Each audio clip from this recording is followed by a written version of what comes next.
Πάμε. Ποια προσόντα παρέχει η σημερινή παιδεία και πώς θα εκμεταλλεύεται η νέα? Εδώ και καιρό οι ευρωπαϊκές κοινωνίες μετασχηματίζονται σε μεταβιομηχανικές κοινωνίες. Επειδή ακριβώς οι οικονομίες τους προσανατολίζονται στην γνώση, καθώς επίσης και στις υπηρεσίες. Αυτό σημαίνει ότι ο τριτογενής τομέας έχει διωγγωθεί στην Ευρώπη τη στιγμή που ανοίγουν οι αγορές άλλων κρατών στην Ανατολή, όπου και προσανατολίζεται η παραγωγική δραστηριότητα μέσω των επενδύσεων. Δεν παύουν όμως οι ευρωπαϊκές οικονομίες να παραμένουν έντονα βιομηχανικές, όπως επίσης ορισμένες από αυτές, κυρίως του Νότου, η Γαλλία, έντονα γεωργικές, αγροτικές.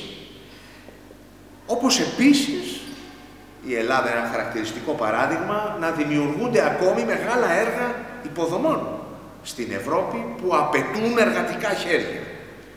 Λόγος για τον οποίο έχουμε ανάγκη, δημιουργούμε εμείς, αφήνουμε ένα κενό ακριβώς στην, να το πω απλά, φάμπρικα, αφήνουμε ένα κενό στην φάρμα, αφήνουμε ένα κενό στο γιαπί.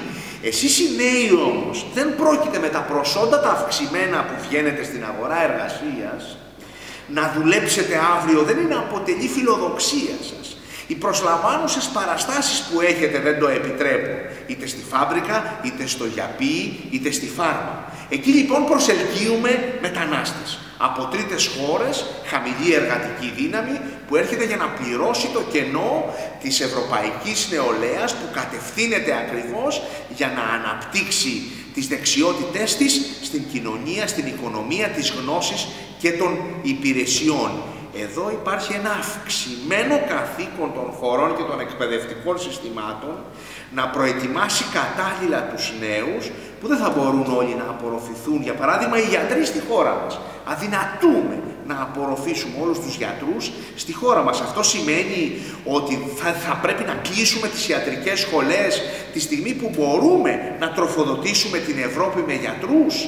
Εδώ πέρα υπάρχει το πολύ μεγάλο πλεονέκτημα του πώς μπορούμε να παραμείνουμε ανταγωνιστικοί και σε αυτό η ελεύθερη κυκλοφορία των προσώπων στην Ευρωπαϊκή Ένωση μας δίνει ένα πλεονέκτημα, ότι μπορούμε να διασφαλίσουμε εργασία στους νέους μας που βγαίνουν στην αγορά εργασίας με αυξημένα προσόντα.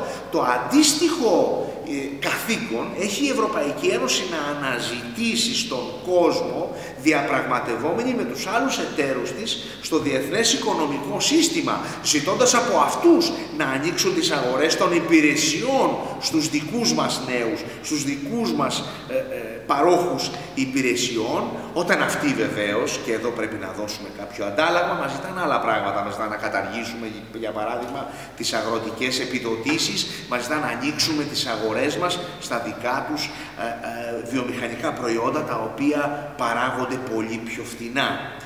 Γίνεται αυτή τη στιγμή στην Ευρώπη και στον κόσμο μία διαπραγμάτευση για το πώς θα διαχειριστούμε την αναδιάταξη της παγκόσμιας οικονομικής ισχύως, η οποία έχει προκληθεί από το άνοιγμα των αγορών. Πιστεύω ότι το γεγονός ότι φτιάχνουμε μια ισχυρή Ευρώπη, ο λόγος για τον οποίο θα πρέπει να διατηρήσουμε την Ευρώπη ισχυρή, είναι ακριβώς για να δώσουμε μια ευκαιρία στους νέους μας σε μια πάρα πολύ μεγάλη αγορά 400 εκατομμυρίων, αλλά και σε μια παγκόσμια ανοιχτή αγορά σήμερα, να μπορέσουν να βρουν την ευκαιρία τους στον τομέα που την ζητάνε, στον τομέα που την διεκδικούν, διότι όπως είπα δεν πρόκειται να δουλέψουν ούτε στο γιαπί, ούτε στη φάρμα, ούτε στη φάμπρικα.